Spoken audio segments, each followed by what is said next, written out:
Bonjour et bienvenue dans cette vidéo sur le cycle des matériaux de la croûte continentale. On a vu précédemment que l'âge de la croûte océanique ne peut pas excéder 200 millions d'années car elle est soumise à un cycle de recyclage permanent.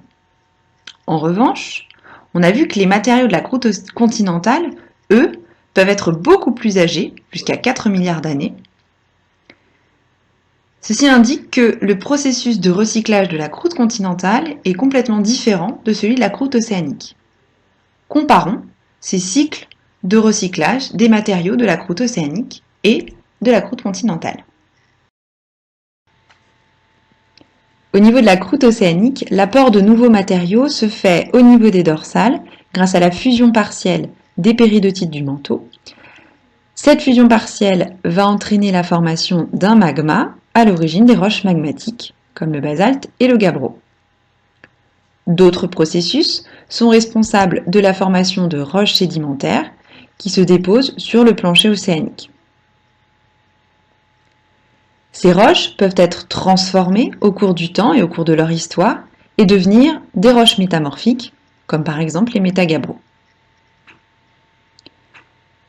Les matériaux de la croûte océanique disparaissent enfin au niveau des zones de subduction.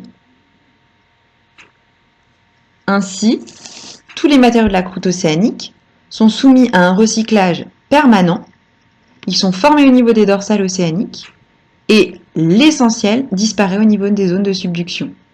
Ce qui explique que l'âge des matériaux de la croûte océanique ne puisse pas dépasser 200 millions d'années.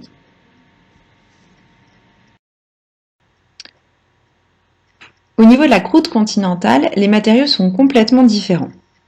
Ce sont les zones de subduction qui sont les contextes géologiques privilégiés de la fabrication de la croûte continentale à partir d'un magma. On parle d'ailleurs d'accrétion continentale.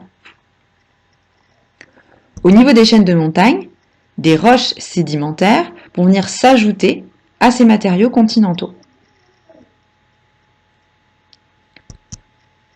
Il va y avoir un recyclage de ces matériaux de la croûte continentale, se traduisant par la transformation des roches qui la constituent.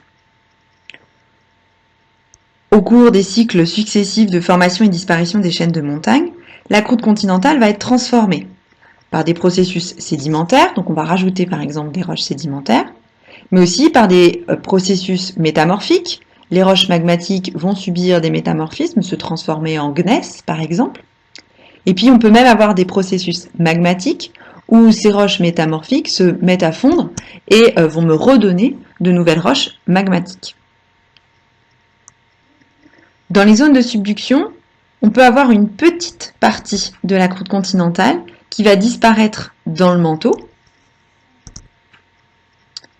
mais la quasi-totalité de la croûte continentale y est recyclée donc au niveau de la croûte et ne disparaît pas.